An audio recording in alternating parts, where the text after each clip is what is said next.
नमस्कार, आप देख रहे हैं न्यूज 21। आपके साथ मैं ऋतिका पांडे। हमारे खास बुलेटिन हमारा राजस्थान में आपका बहुत बहुत स्वागत करते हैं। बुलेटिन में एक खबर देख रहे हैं मावली से, जहां उदयपुर जिले के मावली उपखंड मुख्यालय पर सोमवार को दोपहर में अचानक मौसम ने करवट ले ली है। आसमान में भी काली घटाएं छाई दिखी। वहीं नगर और आसपास के गांवों में कभी धीरे धीरे तो कभी मध्यम बरसात का दौर जो है वो लगातार जारी है। उधर बाजारों में भी मानसून आते ही छतरी की दुकानों पर ग्राहक के जो मोल है वो बढ़ते हुए नजर आए। ग्राहक मोल भाव करते हुए नजर आए हैं। वहीं वैसे राजस्थान में बात करें तो 20 जून के बाद ही मानसून के आने की संभावना है। अभी तो प्री मानसून के कारण गर्मी से राहत मिल रही है। मावली से मनीष ताधीज की रिपोर्ट। अलवर से खबर देख रहे हैं बुलेटिन में, जहां जिले में प्रभारी मंत्री डॉक्टर किरोड़ी लाल मीणा सोमवार को अलवर पहुंचे हैं। मिनी सचिवालय आगमन पर जिला कलेक्टर डॉक्टर अर्तिका शुक्ला ने उन्हें पौधा भेंट कर उनका स्वागत किया। इसके बाद मंत्री मीणा ने मिनी सचिवालय में वंदे गंगा जल अभियान के लेकर प्रशासनिक अधिकारियों के साथ समीक्षा बैठक की है। पत्रकारों से बातचीत करते हुए मंत्री मीणा ने कहा है कि पूरे राजस्थान को हरियाला राजस्थान बनाने की दिशा में राज्य सरकार लगातार काम कर रही है। इस क्रम में अलवर जिले में 37 लाख पौधे लगाने का लक्ष्य तय किया गया है। उन्होंने कहा है कि जल, जंगल और जमीन की रक्षा के लिए जनसहभागिता जरूरी है। अलवर से हेमंत जैमन की रिपोर्ट। बावड़ी या कोई ऐसे स्ट्रक्चर थे जिनमें सिल्टिंग हो गई थी, उनका डिसिल्टिंग किया है और वाटर कंजर्वेशन की दृष्टि से नए स्ट्रक्चर भी बनाए हैं। तो बरसात के पानी को कैसे अधिक से अधिक रोका जा सकता है, उस दृष्टि से पूरे राज्य में सरकार ने कार्य हाथ में लिया था। सभी विभाग इसमें इन्वॉल्व हैं और एक हरियाला राजस्थान जो सरकार ये चाहती है पूरा राजस्थान हरा भरा हो, उस दृष्टि से अधिक वृक्षारोपण किया जाए। हमारे जिले में 37 लाख का टारगेट अलवर में रखा गया है। इतने पेड़ लगाने हैं, इसकी तैयारी की दृष्टि से मैंने मीटिंग ली है। सर, जल संरक्षण की सरकार बात कर रही है। आपने पूर्व में जयसमंद बांध पे जो वहाँ पर कमर्शियल प्लॉटिंग हो रही थी वो तुड़वाया, उसके बाद पुनः यथास्थिति वैसी बन गई। ये आदत है भूमाफियाओं की। बावड़ी या कोई खबर आ रही है, जहां ऐतिहासिक नगरी टोडा रायसिंह में जल्द ही राजा रायसिंह महल का जीर्णोद्वार होने जा रहा है। कैबिनेट मंत्री कन्हैयालाल चौधरी के अथक प्रयासों से परिवर्तन बजट 2024-2025 के अंतर्गत मुख्यमंत्री भजनलाल शर्मा ने महल के जीर्णोद्वार की घोषणा कर दी है। आपको बता दें, विभाग द्वारा जारी आदेश में कहा गया है कि स्थल का मौका निरीक्षण करवाया जाए और आवश्यकता अनुसार कराए जाने वाले कार्यों को चिन्हित कर विस्तृत लागतमय ब्लूप्रिंट और डिजाइन प्रस्ताव 15 जून तक राज्य सरकार को भेजा जाए। भाजपा शहर अध्यक्ष सुनील भारत ने बताया है कि जलदाय मंत्री चौधरी के प्रयासों से और जनता की मांग पर सरकार द्वारा परिवर्तन बजट 2024-2025 के अंतर्गत पर्यटन विकास से संबंधित घोषणा में टोडा रायसिंह महल का जीर्णोद्वार किया जाएगा। टोंक से ब्रिजेश पंडलीवाल की रिपोर्ट।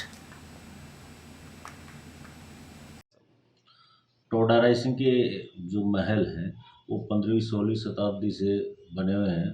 मुगल और राजपूत शैली दोनों का मिक्स है। यहाँ पर उस समय भी 9 हाथ के छज्जे, जिसके लिए महल मशहूर है, 9 हाथ के छज्जे रहे हैं और इस पूरे महल को बनाने में टोडा रायसिंह के पत्थरों का ही इस्तेमाल हुआ है। टोडा रायसिंह के पत्थर ही और पट्टियाँ ली गई है, क्योंकि टोडा रायसिंह शहर गट्टी पट्टी डावड़ी बावड़ी के लिए प्रसिद्ध था और अभी भी है। यहाँ की जो पट्टियाँ थी वो वातानुकूलित थी और टोडा रायसिंह के जो महल है उसमें जो बुर्ज बनी हुई है, जो उसमें सभा भवन है, बारादरी है, वो बहुत ऐतिहासिक महत्व की है। यहाँ कई वंशजों ने राज किया है। सोलंकी थे, परमार थे, तोमर थे, इन्होंने यहाँ पर राज किया और उस समय का ये निर्माण कार्य है। पोखरण से खबर आ रही है, जहां शहर में सुरक्षा व्यवस्था की एक बार फिर पोल खुल गई है। विष्णुनगर स्थित ओम प्रकाश वैष्णव के मकान पर देर रात शातिर बदमाशों ने धावा बोल दिया और करीबन 30 लाख रुपए का माल पार कर दिया है। चोरों ने 20 तोला सोना, आधा किलो चांदी और करीबन 1.5 लाख रुपए नगद पर हाथ साफ कर दिया है। वहीं जब परिवार के किसी पारिवारिक कार्यक्रम में लोग पोखरण से बाहर गए हुए थे तो बदमाशों ने पास में ही रहने वाले मकान के बाहर से कुंडी लगाकर आराम से वारदात को अंजाम दे दिया है। घटना की जानकारी मिलने के बाद पोखरण थाना पुलिस और जैसलमेर से विशेष टीम मौके पर पहुंची है। फिंगरप्रिंट, सीसीटीवी फुटेज और फॉरेंसिक तरीकों से जांच की जा रही है। पोखरण से भूपेंद्र राणा की रिपोर्ट।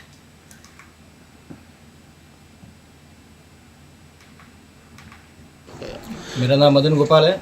हम करंट में यहाँ पोखरण रहते हैं। मैं प्रॉपर भिखुड़े का रहने वाला हूँ और हमारे यहाँ पे हम कल गाँव काम से गए थे। भिखुड़े कोई पारिवारिक काम से गए थे तो पीछे चोरी हो गई थी नाइट में मेरे घर में, और हम लॉक करके गए थे। मेरे अलमारी का लॉक वगैरह तोड़ दिया है। अंदर से मेरे वाइफ के गहने वगैरह सारा कुछ सोना चांदी का सामान और कैश अमाउंट था 1.25 से लगभग 1.30 के अंदर, और 20-22 तोला के लगभग गोल्ड आइटम था, और चांदी भी थी लगभग। फिक्स वेट तो नहीं है बट समथिंग आधा किलो से ज़्यादा ही थी। अच्छा, चोरी की जानकारी आपको कब मिली? हम सुबह सो रहे थे घर, यहाँ मेरे भाई की फैमिली रहती है पास में मकान में। भाभी जी का कॉल आया था पापा के पास, तो हम सुबह जल्दी आए थे लगभग 5-1 बजे के आसपास। पुलिस को सूचना दी? पुलिस को सूचना दी, पुलिस आई थी और जैसलमेर से वो MOB टीम भी आई थी। फिंगरप्रिंट वगैरह सारा कुछ लेके गई है। अच्छा, किसी के ऊपर कोई शक है आपको? शक तो अभी ऐसी कोई शक वाली बात तो नहीं है, बट हमारा जो सामान है वो तो चोरी हुआ ही है। ठीक, उसमें कोई है नहीं वो। अलवर जिले के खेलडी कस्बे से एक दिल दहला देने वाला मामला सामने आया है, जहां प्रेम संबंधों में बाधक बने पति की हत्या उसकी ही पत्नी ने अपनी प्रेमी के साथ मिलकर करवा दी है। हत्या के इस पूरे खेल की साजिश रचने वाली महिला अनीता राज मृतक वीरू जाटव की पत्नी है, जिसने अपने नए प्रेमी काशी के साथ मिलकर 2 लाख रुपए और 4 सुपारी किलर्स को सुपारी दे दी है। आपको बता दें, हत्या के पीछे की कहानी उतनी ही चौंकाने वाली है जितनी क्रूर।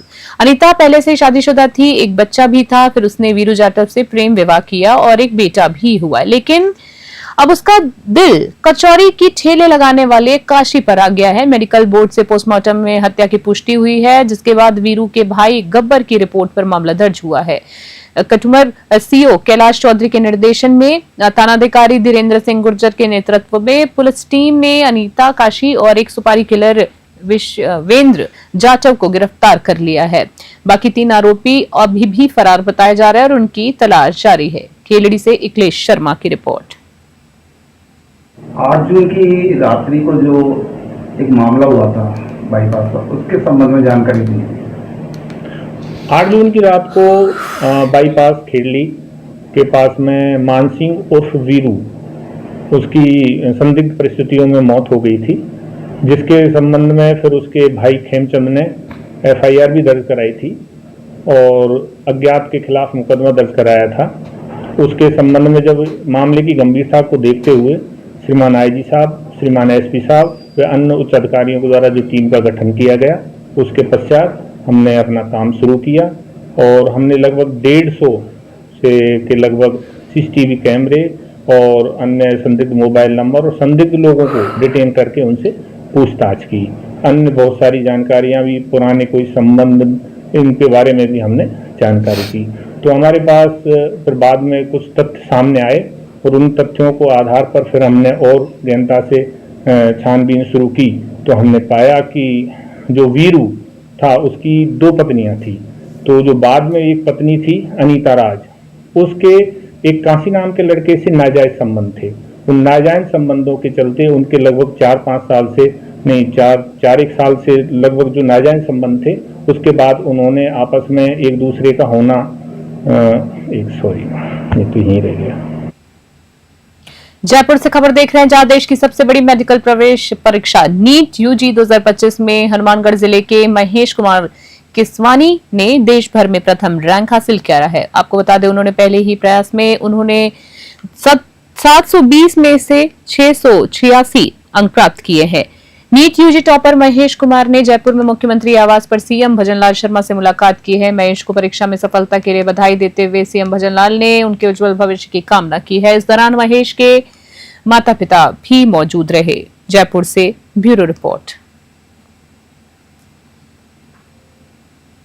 टॉक से खबर देख रहे हैं, जिले में अवैध बजरी खनन और बेलगाम ट्रांसपोर्ट व्यवस्था अब जानलेवा साबित हो रही है। बरौनी थाना इलाके के मंडावर गांव में बजरी से भरे ट्रैक्टर की टक्कर से एक मासूम सागर की दर्दनाक मौत हो गई है। हादसा तब हुआ जब सागर अपने घर से दुकान पर बिस्किट लेने जा रहा था। प्रत्यक्षदर्शियों के अनुसार बिना नंबर का लाल रंग का ट्रैक्टर तेज गति में नशे की धुत में चालक द्वारा चलाया जा रहा था, जो कि मुख्तार नगर निवासी पप्पू कीर का था और उसे उसका बेटा आत्माराम उर्फ छोटू चला रहा था। हादसे के बाद चालक मौके से फरार हो गया है, जबकि ट्रैक्टर को पुलिस थाने लाया गया है। हादसे के बाद आक्रोशित ग्रामीणों और परिजनों ने जिला कलेक्ट्रेट और कार्यालय पर धरना प्रदर्शन किया है और बजरी माफियाओं के खिलाफ कड़ी कार्रवाई करने की मांग की है।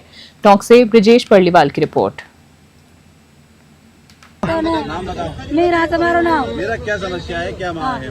माने खाए न करने जैसे हमारा ना ट्रैक्टर चढ़ा फोड़े ना जैसे को ना कत पासी दौर को ना फोड़ो खाए भी को मन तो मारे वो ले हाथ का साढ़े मन वो ले आने तुम का खत्म करो। हादसा कैसे हुआ था ये? घटना कैसे हुई है? घटना से आई था जो ट्रैक्टर को बजरी को बड़े ट्रैक्टर आ रहे थे और थोड़ा सा जो वहाँ के दो हालती थे रोड तो थोड़ी दूर रह गई थी और थोड़ा बच ये दोनों थोड़ा आगे बताओ। ये छोरा तो जो दो अंडे साइड में आ गया था 3 चाहिए यही छोरा तो ये दो पकड़ रखा तो लियो और यो था ना जो का तो सुनियो खा तो तो ये ट्रैक्टर में आगो दे पाता दे ट्रैक्टर का माया जो सारा बीच में नहीं काप गयो तो वो ट्रैक्टर ने जगह को जगह खड़ो रख देता तो वो बच जाता। चौथमल मंडावर जी, क्या घटना हुई है आपके साथ? यह घटना ये सब बजरी खनन सुहारे जे 2 नंबर से ट्रैक्टर चल रहे थे, आग दुर्घटना हो गई।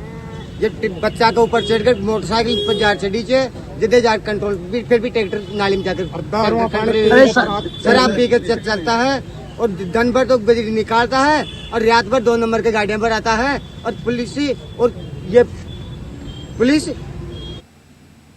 श्रीगंगानगर से खबर है, जहां श्रीगंगानगर जिले के गग नहर क्षेत्र में पानी की भारी किल्लत को लेकर किसानों ने श्रीगंगानगर कलेक्ट्रेट के बाहर अनिश्चितकाल धरना शुरू कर दिया है। प्रदर्शन में बड़ी संख्या में किसान मौजूद रहे। वहीं श्री करणपुर विधायक रूपेंद्र सिंह कुनर ने धरना स्थल पर पहुंचकर किसानों का समर्थन किया और महाराजा गंगा सिंह की प्रतिमा पर माल्यार्पण कर श्रद्धा सुमन अर्पित किए हैं।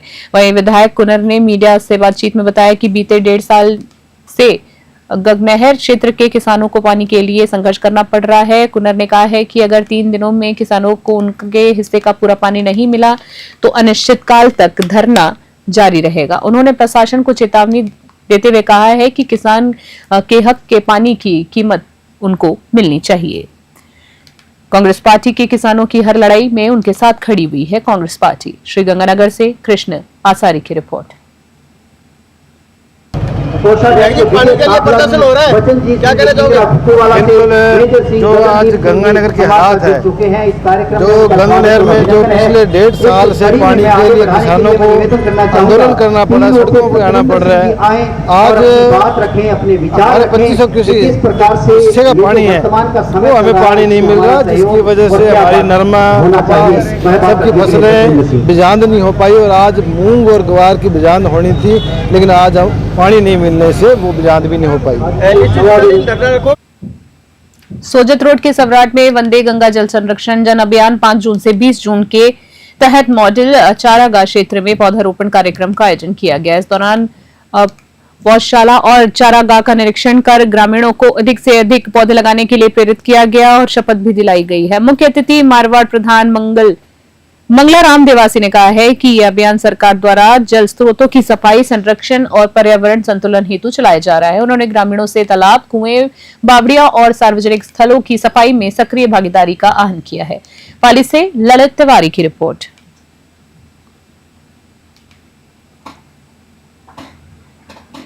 पोखरण से खबर देख रहे हैं। शहर के सालम सागर तालाब पर विधायक महंत प्रतापपुरी द्वारा स्वर्गीय राम प्यारी धर्मपत्नी घासीराम चंदेल की पुण्य स्मृति में निर्मित प्याऊ का आज विधिवत शुभारंभ किया गया है। वहीं पर इस अवसर पर विधायक महंत प्रतापपुरी महाराज ने कहा है कि गर्मियों में आमजन को ठंडा पानी उपलब्ध करवाना सबसे बड़ा पुण्य का काम है। इस प्रकार के समाज हित कार्य दूसरों को भी प्रेरित करते हैं। विधायक महंत प्रतापपुरी महाराज ने अपने विधायक कोष से खजीक समाज को भवन निर्माण हेतु 10 लाख रुपए देने की घोषणा की है, जिसके लिए समाज के लोगों ने उनका आभार जताया है। पोखरण से भूपेंद्र राणा की रिपोर्ट।